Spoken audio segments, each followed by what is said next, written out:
Oh, hey there! Welcome to On Hand Art. My name is Brett. Today we're going to use some soft materials and make a diorama that explains why we should never underestimate the monsters under our bed. Let's get started! When our son was about 4 years old, we had to explain to him that the monsters under his bed are there to protect him. I recently tried to get an AI art app to show me what they looked like, but ended up going with my own sketch. And more about that at the end of the video, but for now, let's get building. For the base, I stole this box from my wife, and I'll cover it with this carpet-looking cloth for, well, the carpet. Now, because the box is plastic coated, I'm gluing it on with contact cement. The big mistake I made here that will bite me later is that I should have glued the top of the box too. Either way, it's a basic wrap, gluing the fabric to the sides, but keeping the bottom clear so it sits flat on a table. With that done, I can make a little twin-size bed.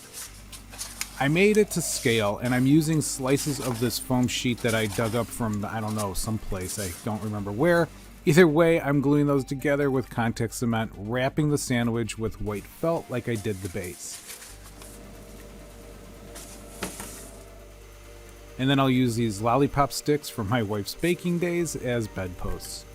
Now I'll roll them under my knife blade just to make sure I get a clean cut, and then glue them on with white glue.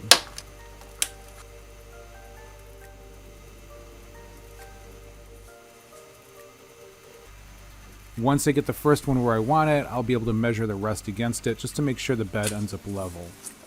I made the head and footboards from this iron-on edge banding, which is just strips of veneer, which is basically paper-thin wood, and then I'll cut 4 pieces and then iron the glue sides together to get a flat panel. And then a little white glue will bond them to the lollipop stick bedposts. Alright, while all that dries, we can move on to the big monster, who starts out life as a huge pom-pom. In this first version, I did learn a couple of things. First is that instead of just the 2 loops of Coathanger wire I'm showing you here, I actually needed 4, and I'll show you that in a second. Then, to make the pom-pom more dense, you'll give the yarn a little bit of tension as you wrap. In this first version, I'm starting the wrapping at a few different sides just to keep the wire loops round, but you don't need to do that with the new version of 4 loops. Anyway, we'll get to that in a second. But once you get it wrapped in 2 to 3 layers, you'll tie the centers where all the yarn intersects, and you want to do that in a couple of different directions to make sure you capture all the lines. And then here's my 4-loop version, which is just the 2-loop version, and I added some more wire to it.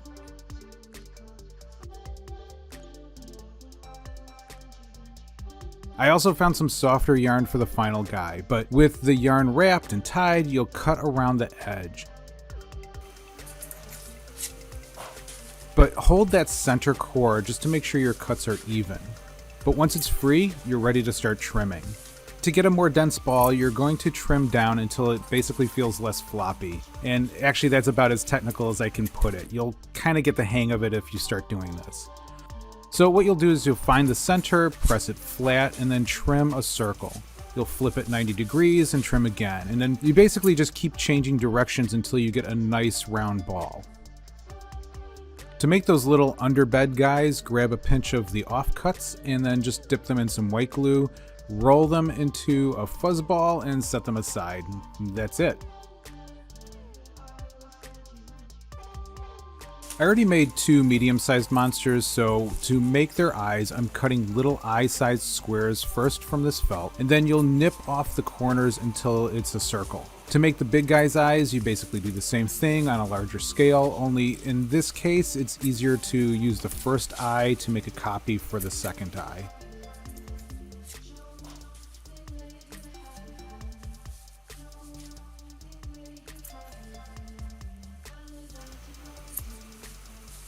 With those glued on with fabric glue, I can make the mouths. I'm sizing a basic felt rectangle against the largest guy.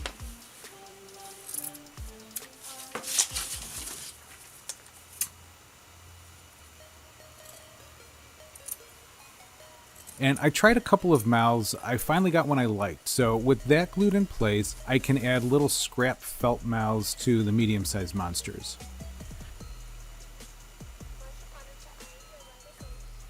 And then, not to be left out, on the eye front, I'm painting little eyes on the tiny guys using my finest brush.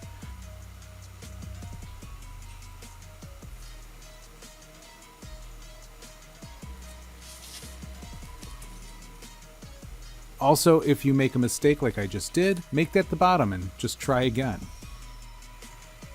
The big guy is ready to do battle, so I'm using the same fine tip brush to give him red irises. And then little black dots for the rest of the monsters. I'm also going back and adding a glint to the big guy's eyes. To keep the bed as a background element, I'm painting it white. The head and footboards need 2 coats because they're wood. But I'm also painting the white posts white because they'll yellow over time otherwise, and I want everything to stay the same color. For the wall and door, I'm using this cardboard cake board. Now, while the wall is sized to the base, for some reason I decided to cut the door to scale. You don't need to do that kind of math. Generally, just make it look right. Either way, I'll save that door panel because I'm going to be using it as the door. After applying a healthy dose of white glue, I'm using archival paper for the paint. It has the right texture, and I don't have to deal with the cardboard possibly warping if I did paint it. I'll cover the door the same way, only I should have actually put that single panel on last just to cover the tabs from the other side. It's really not so much of a big deal, I'll just cut another single panel.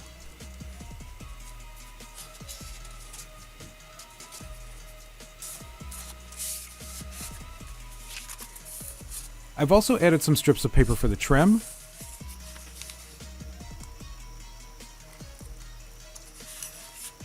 And now I can add the doorknob, which is just this little tiny brass scrapbook brad. And I'll add these scrapbook hinges with contact cement. And a big shout out to my wife for being as big a collector of hobbies as me, because without her, I wouldn't have these scrapbook things. While all that dries, I'll attach the bed using fabric glue because it's actually great for fabric to paper bonds. And it's also turned into kind of a paste, so it's going to work great for attaching the wall and door. But this is where not originally gluing the carpet to the top of the box has come back to bite me, because now the wall is kind of pulling up on that fabric and leaning forward. I'll just have to figure that problem out a little bit later. Now it's time to actually make the bed. So I'll make the pillow using this block of foam. I'm cutting into a kind of a rough pillow shape. And then I'll roll it into this fabric, trimming it to size, then gluing and pinching those sides shut. And now adding the sheets and comforter, which is just more of this blue fabric and then some brown felt. And then I'll tack them in place with fabric glue.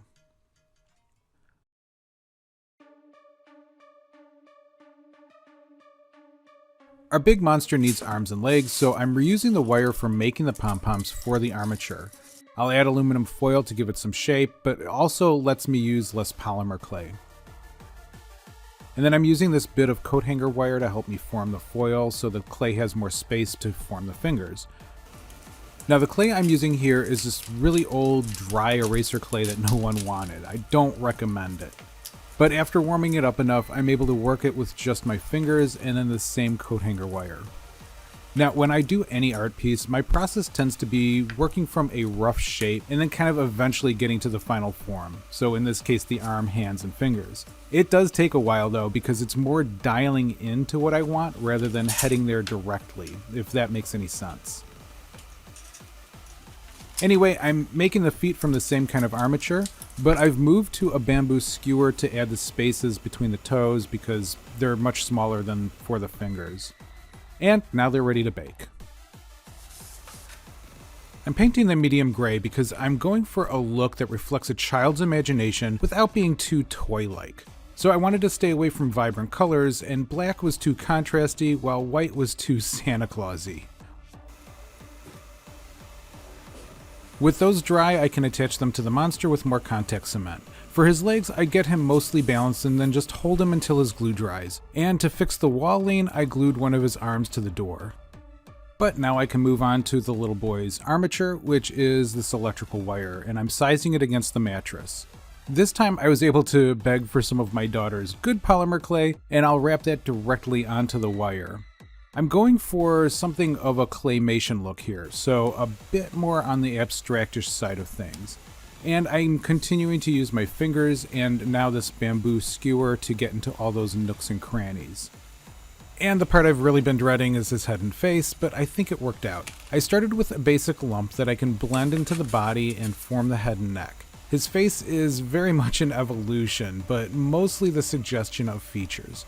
And then I'll be wrapping his clothes on rather than trying to make little PJs or something, so his body doesn't need to be much more than an armature for that. His PJs are strips of cloth. I'll glue those and wrap them around his legs and arms. And then his shirt wraps around from the front and covers over the sleeves, which gives everything kind of a polished look. It makes it look like one PJ shirt. His hair are these little snips of thin yarn. And then with his head full of glue, he'll dive in and come out with a bed head. And unlike my hair, I'll fix his bald spots with a little more yarn. And now he's ready to hold on to one of the little monsters for safety.